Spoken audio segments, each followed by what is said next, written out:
좋은 리더가 되는 길. 신명기 31장 24절에서 30절 말씀. 위대한 리더가 되는 길. 사람이 모인 공동체에는 리더가 필요하다. 공동체의 가장 큰 복 중의 하나가 좋은 리더를 만나는 복이다. 좋은 리더가 되려면 어떻게 해야 하는가? 1. 하나님의 말씀대로 이끌라.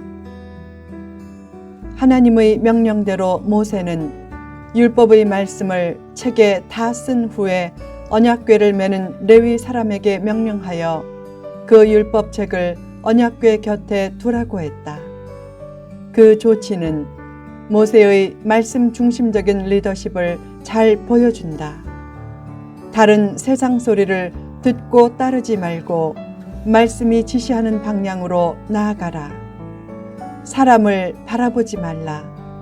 서로 마주 바라보면 실망하고 부딪힐 일이 많이 생긴다. 말씀을 바라보고 나아가는 리더를 따를 때 온전히 하나가 될 수 있고 그때 참된 리더십도 나온다. 바른 원칙대로 리더십을 행사하라. 특히 말씀대로 리더십을 행사하면 위대한 리더의 길이 펼쳐진다. 요즘 리더의 카리스마가 강조되지만 참된 카리스마는 말씀을 통해 나온다. 힘이 있거나 어깨에 힘을 준다고 카리스마가 생기지 않는다. 카리스마를 오해하면 독재자가 영웅으로 미화될 수도 있다. 왜 그런 미화가 가능해지는가? 잘못된 역사에 대한 진솔한 반성 결여도 문제지만 자유를 누리지 못하는 노예적 사고도 문제다. 잘못된 역사의 반복을 막기 위해 리더는 역사를 잘 알아야 하고 더 나아가 말씀을 잘 알아야 한다. 말씀을 통해 하나님의 뜻대로 생명 가치를 존중하며 세상을 이끌려는 리더만큼 복된 리더는 없다. 기독교 리더는 나를 위해 남을 억압하고 군림하기보다 남을 섬기려고 나를 희생하는 존재다. 군림하는 리더보다 섬기는 리더가 존경받는 건강한 사회를 만들려면 말씀대로 이끄는 리더가 많이 나와야 한다. 2. 기록을 남기고 보관하라. 모세가 율법책을 언약궤 곁에 두어 백성에게 증거가 되게 한 것은 후대들이 말씀 중심적인 리더십에 이끌리기를 원했기 때문이다. 언약궤 안에는 만나 담은 항아리, 아론의 쌍난 지팡이, 십계명 두 돌판의 3대 성물이 들어있었다. 십계명 외의 율법서는 언약궤 곁에 두었다. 탈무드는 언약궤 안의 십계명 두 돌판 곁에 율법서를 두었다고 하지만 그보다는 언약궤 곁에 따로 만든 상자 속에 율법서를 보관했을 것이다. 그 율법서 보관 상자를 제2의 법궤로 칭하기도 한다.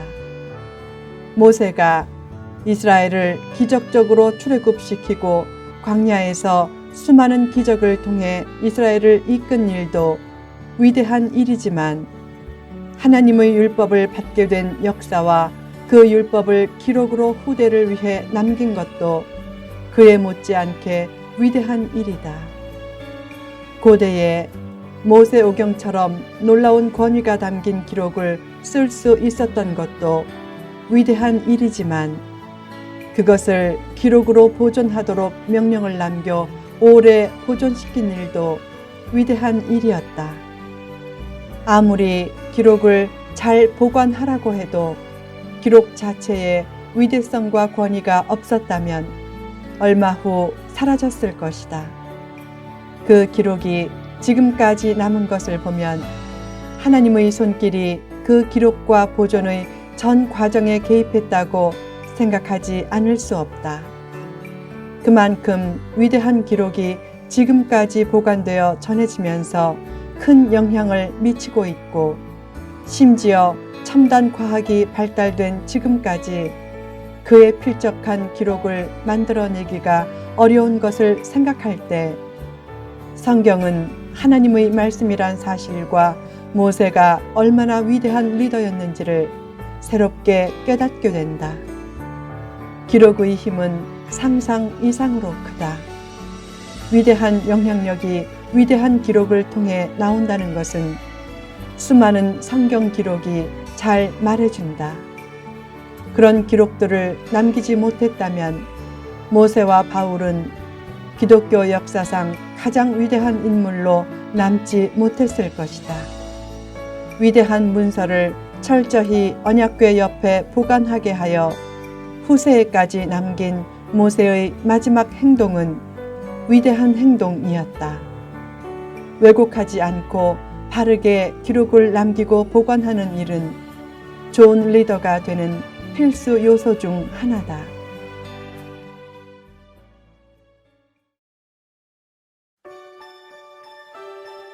3. 선견 지명을 가지고 행동하라. 모세가 율법서 기록을 써서 보관하게 한 것은 지금까지 약 3,500년을 지탱하는 인류 역사상 가장 위대한 문서로 만들기 위한 목적을 처음부터 가진 것이 아니었다.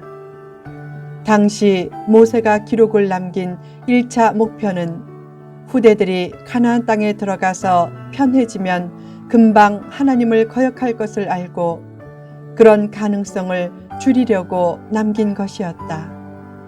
남들은 120세가 되면 기억과 의식이 가물가물했을 텐데 그는 젊은이보다 더 총명하게 여겨질 정도로 선견지명을 가지고 민족의 앞날을 대비시켰다.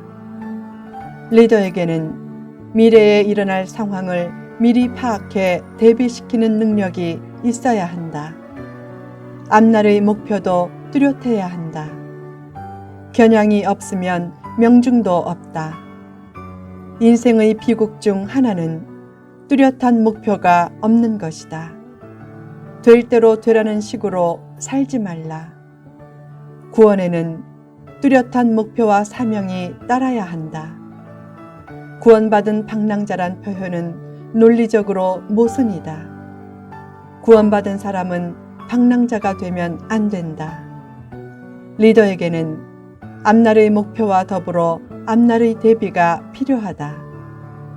열심히 사는 것도 중요하지만 바른 방향을 찾는 것은 더 중요하다.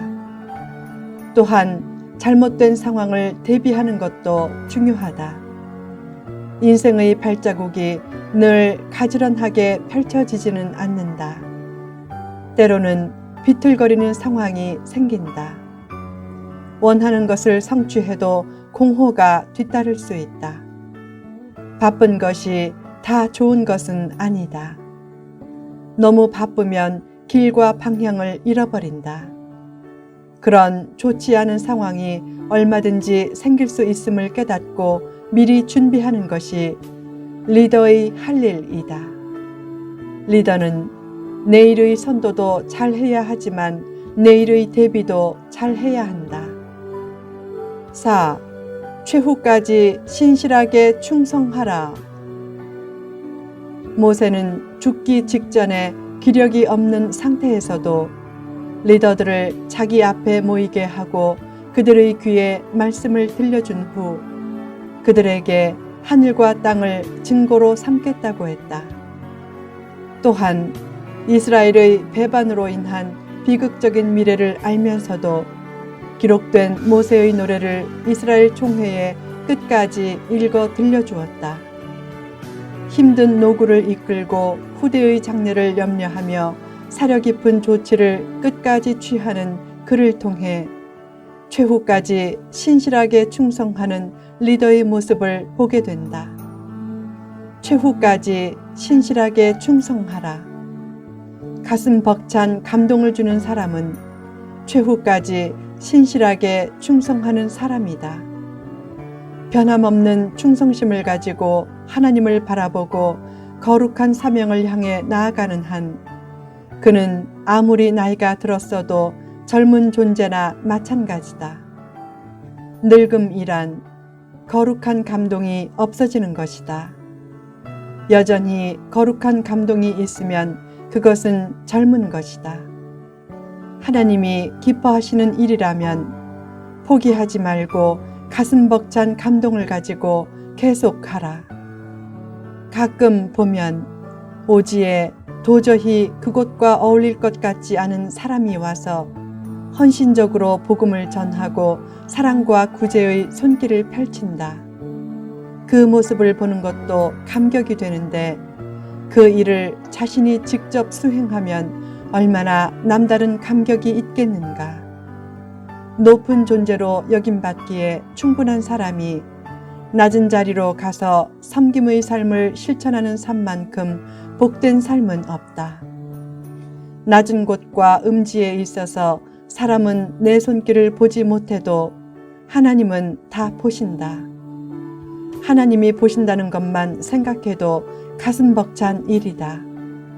세상 일에만 너무 매달리지 말라. 보이지 않는 세상은 보이는 세상보다 훨씬 크다. 물질적인 일에만 집착하면 언젠가는 반드시 공허가 찾아온다.